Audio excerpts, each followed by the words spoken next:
Hi, hormones are often one of the most misunderstood parts of women's health. And I'll be honest, for a very long time, I didn't want to face my own hormones either.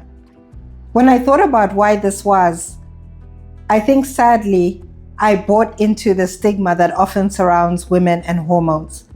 That somehow it's linked to getting old and raggedy, hormonal, crazy, irritable, and moody. Someone that people don't want to be around, and all other sorts of untruths. Eventually, my body had to face my hormones. Before I get into my story, let me tell you something about hormones. They impact everything: your energy, sleep, your weight, how clearly you think, your mood, how you feel. I could go on. But yet, we're not taught properly about hormones earlier on. For most women, we only start to learn about our hormones when the symptoms are too loud to ignore. In my 30s and 40s, I was already dealing with hormonal changes because of the fibroids and endometriosis journeys that I was on. And I've shared my story regarding fibroids and endometriosis here on this channel. So I'll put up the videos so you can have a look at my story in terms of those. So even though I knew that fibroids and endometriosis are very much dependent on hormones, I just didn't want to think too deeply about it. I think that in terms of delving too deeply into hormones, I didn't want to feel like something was wrong with me. So I kind of disconnected from delving too deeply into it. So I remember that it was probably 2 months ago that I went to my specialist appointment for a checkup, and there was paperwork that the specialist was giving me, and on the paperwork she had written perimenopause, that I'm going through that. However, there was no conversation had with any of the doctors about that word. I saw it there. I didn't want to ask about it because I was in denial about it, and I just thought, it doesn't matter. It's got nothing to do with me. They just put it there for fun. I don't know what I thought, guys. I just really went into denial. It was only when I started getting the symptoms of perimenopause that I thought, oh my gosh, I'm actually having perimenopause symptoms. So the symptoms I was having was brain fog, so not thinking clearly at all, having minimal energy, feeling really fatigued, so tired to the point where I want to cry. That's how tired I was. Just so frustrated with that. Also having a lot of hot flashes, night sweats, sweating 1 minute, cold the next, wondering why people around me are not feeling as hot and sweaty as I am, and saying, guys, it's so hot in here. But everyone's like, what's up with you? Kind of situation. And I had all these symptoms all at once. I also had tingling of the skin and like itching. That's actually one of the symptoms of perimenopause. So eventually when I put 2 and 2 together, a bit slow on the uptake, but I got there. My mind caught up with my body. And then once I had accepted that that's what's going on, I was then able to find a solution. Okay, what kind of foods can I take to help me? What exercises and movements can I do to help me? And that's when the transformation began. And being a holistic health coach, I don't just look at food and exercise, but I look at all of you. So for myself, in terms of being holistic, my spiritual journey has also helped me with balancing my hormones. One of the most important things that I did in this journey when I finally came out of denial is I went to God and I just said, Lord, you are the one who created my body. He knows how my body should function. So I literally handed over my hormones back to God and said, God, help me with balancing my hormones. Just really understanding that my body is a temple. And that I can get help from the Creator on balancing my hormones and get help in terms of the tools that I need as well. So prayer over my body, prayer over my hormones really helped with giving me peace about it and not getting stressed or panicked about the whole journey. Before I go into the definitions of what perimenopause and menopause actually are, I just wanted to say that in terms of hormones, this is a huge area. It has been very much underfunded, and it was only really in the 90s that research on hormones in women started to come through. So in talking about hormones, the topic is huge. And what I'm going to do is I'm going to tackle it a bite at a time so that I can help you and we can all go on the journey together of balancing our hormones, particularly if you're a woman who's in your 30s, 40s and upwards. And for those who are younger women, it's good to learn early. And I think that it's amazing now that we have so much more information out there. So I would love it, ladies, if you would drop a comment below and tell me what kind of topics you want to learn about when it comes to your hormones, and we'll go on the journey together. For me, it's really been through experience, but I'm also now a qualified nutritionist. So I also have my studies that give me evidence-based strategies for balancing hormones that I use for myself and also for my clients. So I'm excited to go on the journey with you.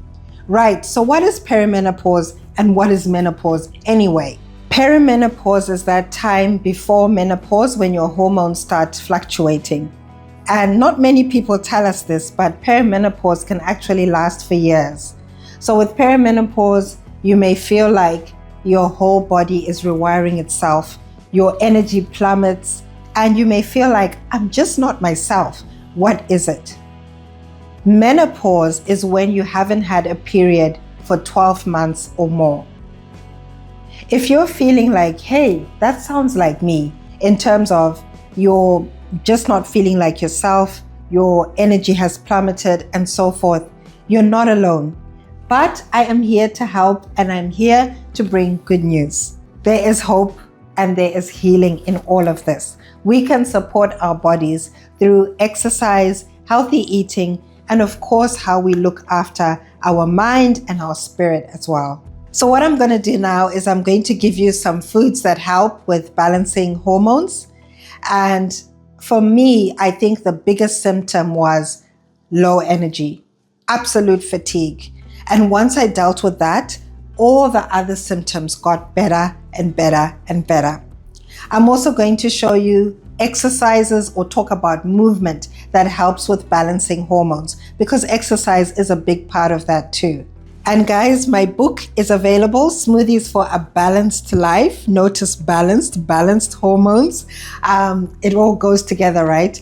But I actually have a smoothie in here, which is Hormone Harmony, one of my favorite smoothies, which I have nearly every day.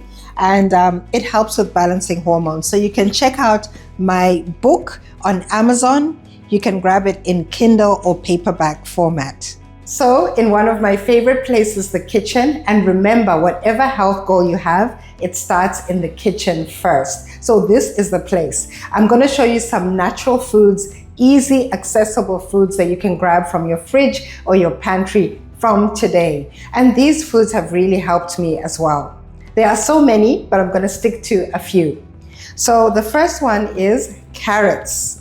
So carrots are versatile. Why? Because you can use them in so many different ways. You can use them in salads, so you can grate it over a salad. You can have them in juices. And in my book, Smoothies for a Balanced Life, you can also get a smoothie with carrots in it, a really yummy one, which has beetroot as well.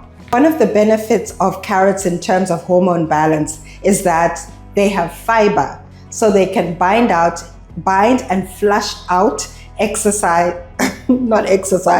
they bind and flush out excess estrogen.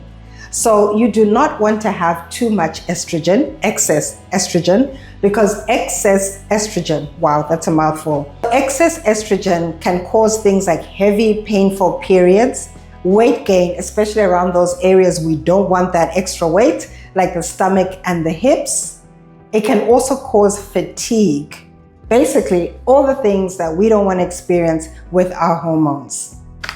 So next is maca powder, and I absolutely love this. This has been a game changer for me, especially when I started on the whole perimenopause journey and just feeling so fatigued, so exhausted. This helped to pick me up quickly. So what I did is I started with 4 teaspoons a day, 2 in my smoothies, and then 2 in my in water or in milk in the evening, and I really felt the difference. And then I gradually decreased. So I went to 3 teaspoons after a few days, and then 2 teaspoons as well. So just gradually decreasing. At the moment, I'm having 2 teaspoons because I'm still feeling that fatigue now and again. So I'm just keeping it at bay.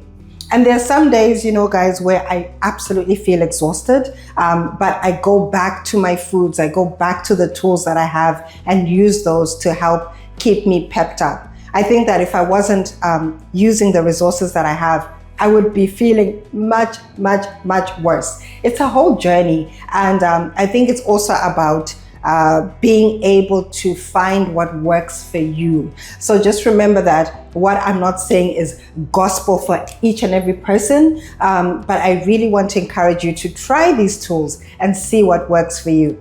So with maca, the great thing about it is that it helps our endocrine system, which is responsible for our hormones. It helps with better mood, which is super important because Lord knows, ain't nobody want to have mood swings. Mood swings don't feel good. You know, the up and downs, the irritability, the rage, the anger that can come. I don't want that, and I'm sure you don't either.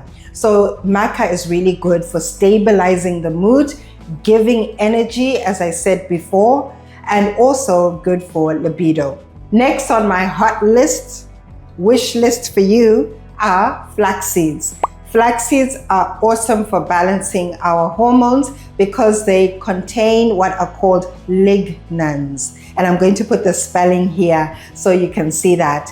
And lignans help with balancing estrogen. We've talked about estrogen already, but we want to make sure that our estrogen is balanced and not excessive, because excess estrogen will bring things like weight gain, fatigue, heavy, painful periods and cramps, and so forth.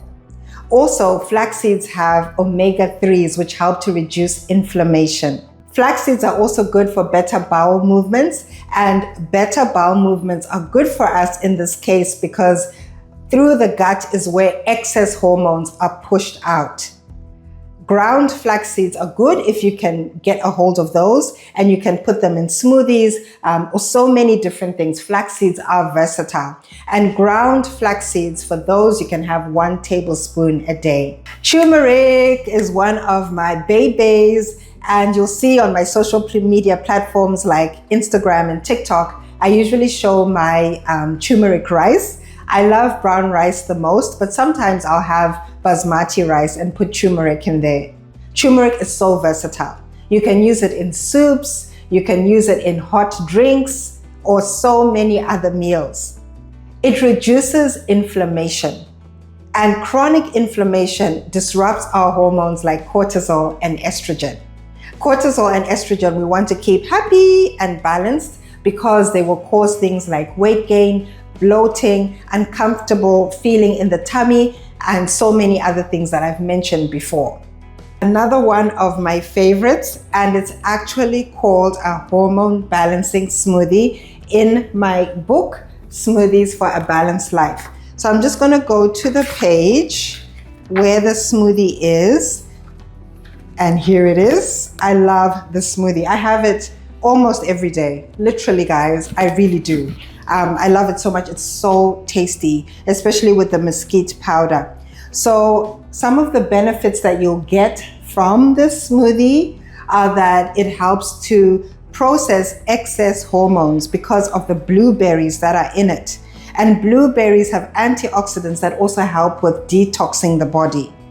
As I said before with the turmeric, chronic inflammation can disturb our hormones like estrogen and cortisol, and blueberries have anti-inflammatory compounds that help to balance those hormones.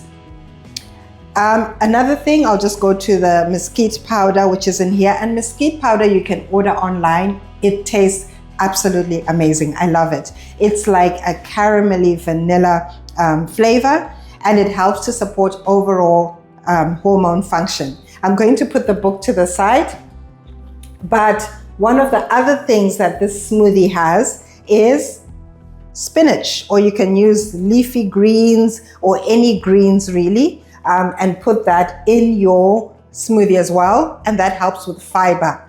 That also helps with taking out excess estrogen. So hormone balancing, here we come. Cheers. When it comes to balancing your hormones, movement is one of the most powerful tools you have, especially resistance-based exercise or using weights. As we get older, our natural hormone levels begin to shift. Cortisol, insulin, and estrogen all become a little more sensitive to stress, poor sleep, food, and even to emotional load. And this is where strength training does something incredible. When you lift weights, even light to moderate weights, your muscles become more responsive to insulin. That means fewer blood sugar spikes, less bloating, and more stable energy throughout the day. Strength training also reduces cortisol, that stress hormone that loves to sit around our bellies when it's too high. Every time you finish a strength session, your body gets this beautiful rush of hormones that calm the nervous system. And for estrogen, resistance training helps your body metabolize estrogen more efficiently, or use it more efficiently, which is really important for women in their 30s, 40s, and beyond.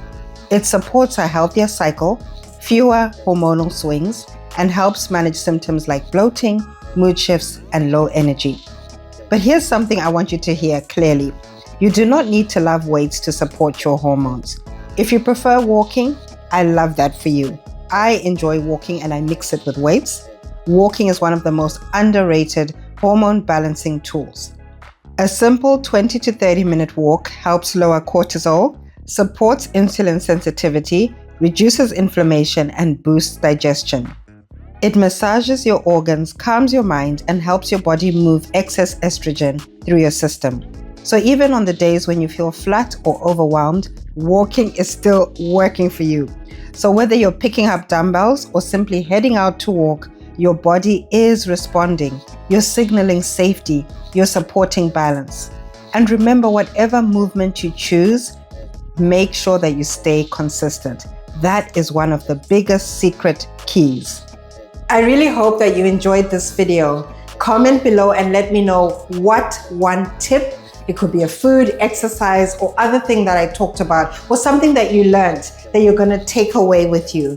I want you to be able to implement or take something with you from this video. So I would love to know and hear from you guys. As I said in the beginning, this is a huge topic, and I would love to hear from you. What is it that you want to know about hormones? Do you want to see more exercises? What kind of topics? Please make sure you comment, or you can send me an email or contact me on any of my social media platforms, whatever you feel comfortable with. Take care of yourself, keep balancing them hormones, and I will see you in the next video.